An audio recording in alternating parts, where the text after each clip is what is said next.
Hey guys, Ja-Mez here. It's April 2nd, so that means it's VEDA number 2 time. As you know, yesterday I decided that I was going to not do the usual vlog thing. I'm going to instead review comics, and yesterday I reviewed Ultimate Spider-Man number 1. If you want to check that out, it's right on this channel. So go ahead and, flip over to that. But in the meantime, I wanted to continue with that series and talk about a few more issues that I thought were really kind of noteworthy ones that kind of caught my notice when I was reading them and are still some of my favorites today. I'm going to talk about two of them specifically that they are issue 12 and issue 13 of Ultimate Spider-Man. Somewhat connected, but 12 is actually the wrap-up of a ongoing storyline where Peter Parker, Ultimate Peter Parker, first comes across the Enforcers and Kingpin. Their ultimate counterpart. When I'm talking about Ultimate Spider-Man, just assume that everyone who I refer to in this series is going to be ultimized. Anyways, as you can see, Shocker front and center on the cover there was one of the big baddies in this series, and I'm not really necessarily focusing on him, but why this comic why this comic I thought was really good is because it's one of the first and best exchanges in this series between Spider-Man and a villain where Spider-Man's always been an important character to me, and one of the aspects I really like about him is his sense of humor and his quippy nature when he's, facing off against a villain. He tends to use his humor and his personality to kind of throw villains off, get them angry, and make them, force them into making bad judgment calls and, usually doing things out of haste, and then that's how he usually defeats them, especially guys who are of a much larger size. And this issue is very famous for an exchange between him and the Kingpin where Spider-Man literally stops a fight and pulls out a notepad to just start hurling insults at him, including your mama or you're so fat jokes, and I think there's a few your mama jokes or whatever.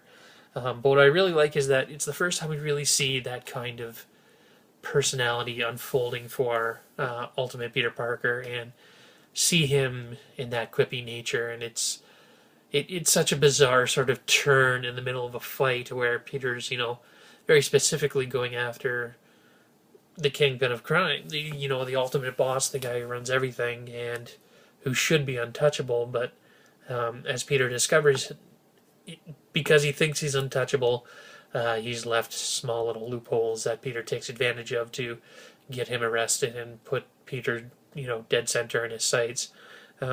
It's a hilarious exchange, and it's one of those moments that really starts to define this character and this series, especially the humor and the personality of this series.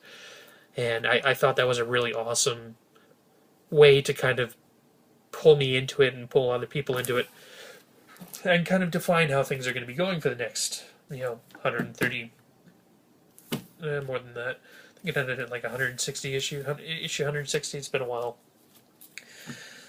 But the problem is that as Peter was facing off against the Kingpin and all these other baddies, his personal life is suffering somewhat. Aunt May is becoming suspicious about his behavior. Aunt May is now constantly frustrated with his lateness, and he's starting to miss school, and he even manages to ask Mary Jane out on a date.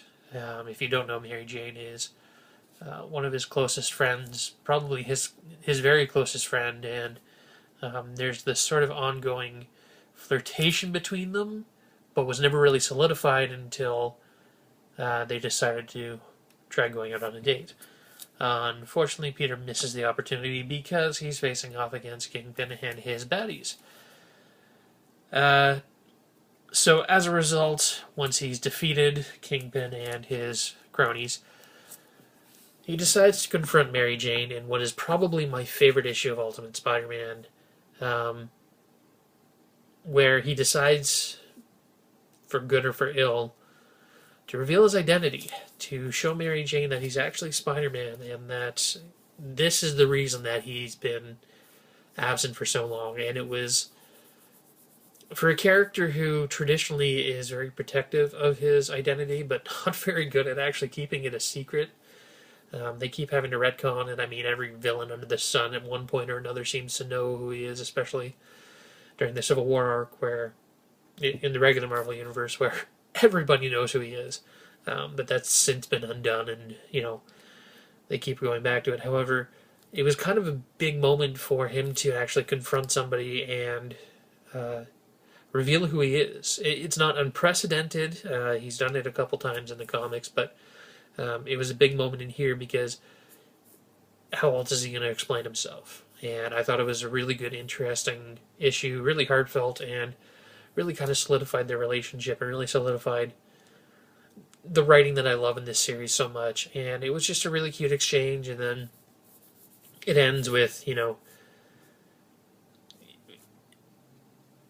there's a really cute exchange where they take one of Mary Jane's classic lines, "Face attacker, you just hit the jackpot," as MJ and Peter are about to kiss, but then Aunt May kind of interrupts them, and there's a humorous and awkward exchange as she's trying to explain the birds and the bees to Peter, which, as any 15-year-old knows, they're well aware of how these things work. So it was just humorous and entertaining. But it's honestly one of my all-time favorite issues, and every time I try to get anybody into this series, I try to rush them into this issue because this issue solidifies and kind of exemplifies what's so great about this series and why I loved Ultimate Spider-Man for so long, and why it's still my favorite. Well, the classic, 130 issues of this series is my favorite ongoing series of all time, probably.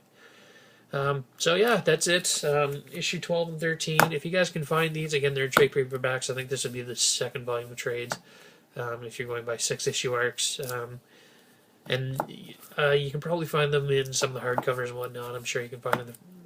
I don't know how the breakdown goes, but check them out. You can find them all over. You can find the trades all over the place. Issues are a little harder to find, but if you're adept, you can probably find them. So yes, definitely check out Ultimate Spider-Man. Definitely check out issue 13, please. And I guess that'll do it for me for VEDA for today. That's VEDA number 2 for April 2nd. Tomorrow is New Comic Book Day, so depending on whether or not Marvel and the other, IDW, Image, a couple other publishers I collect from, whether or not they tell a good story, I might have a new issue to talk about. If not, then I've got a few other ones up my sleeve. So I hope you guys enjoyed, and good night.